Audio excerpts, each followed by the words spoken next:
करते हैं आज के महा उपाय के। आचार्य जी, आज क्या है महा उपाय? जी बिल्कुल जी, आज जो मैं आपके लिए महा उपाय लेकर के आया हूं ये बहुत ही महत्वपूर्ण है। जैसा हम जान रहे हैं कि आने वाले 1-2 दिनों में होली का पर्व है। होली की पूर्व संध्या में जब होलिका दहन किया जाता है तो उस तिथि का हमारे शास्त्रों में बहुत ज़्यादा महात्म्य है। होलिका दहन के समय में बहुत सारे लोग तंत्र मंत्र करते हैं, कुछ लोग अपनी भलाई के लिए करते हैं, अपनी उन्नति के लिए करते हैं, और कुछ लोग तंत्र मंत्र सिर्फ इसलिए करते हैं कि किसी दूसरे का नुकसान हो जाए।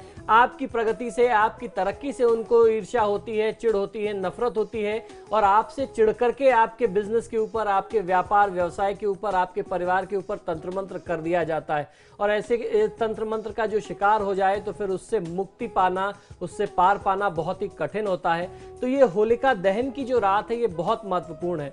तो आपको मैं कुछ उपाय आज बता रहा हूं। यदि आपको ऐसी शंका है, ऐसा आपको डर है, ऐसी आपको कहीं ना कहीं से संकेत मिलते हैं कि आपके घर के ऊपर, आपके व्यवसाय पर, आपके परिवार के ऊपर या आपके ऊपर स्वयं कुछ तंत्र बाधा, तंत्र क्रिया की रखी है, तो उससे कैसे आप मुक्ति पा सकते हैं, होलिका दहन की रात में आपको ये प्रयोग करने।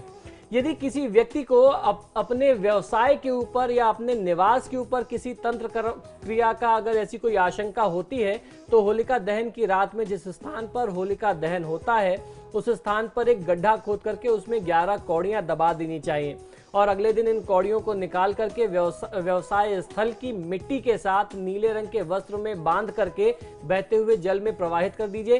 कितनी भी घोर निकृष्ट तंत्र क्रिया होगी वह नष्ट हो जाएगी। व्यवसाय में सफलता पाने के लिए जब आपके यहाँ, आपके क्षेत्र में होलिका का दहन हो जाए, होली जल जाए, तब आप होलिका की थोड़ी सी अग्नि लेकर के आ जाएं। फिर अपने दुकान एवं व्यवसाय स्थल के आग्नेय कोण में उस अग्नि की सहायता से सरसों के तेल का एक दीपक जला दें। इस उपाय से आपके दुकान और व्यवसाय स्थल की सारी नकारात्मक ऊर्जा जो है वो जल करके वहीं समाप्त हो जाएगी। इससे आपके दुकान एवं व्यवसाय में आपको सफलता मिलने लगेगी।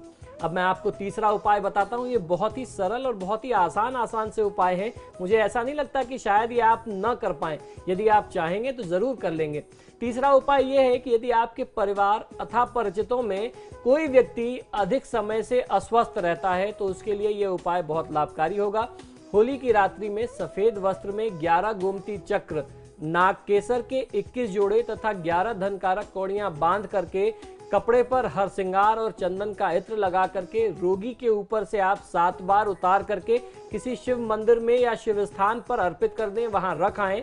व्यक्ति तुरंत स्वस्थ होने लगेगा। यदि कोई उनकी बीमारी, कोई रोग बहुत ज़्यादा गंभीर है तो यह क्रिया जो है पहली बार तो आप होली की तिथि में कर सकते हैं। उसके बाद शुक्ल पक्ष के प्रथम सोमवार से आप आरंभ करके लगातार 7 सोमवार और कर लीजिए। आपको उनके रोग में चमत्कारी परिणाम मिलेगा और वो जल्द ही स्वस्थ हो जाएंगे। और फिलहाल हमारी इस खास पेशकश में इतना ही। आचार्य जी, आप स्टूडियो में आए, आपने दर्शकों को जानकारी दी, उसके लिए आपका बहुत बहुत शुक्रिया। जय महाकाल। आप देखते रहिए समाचार।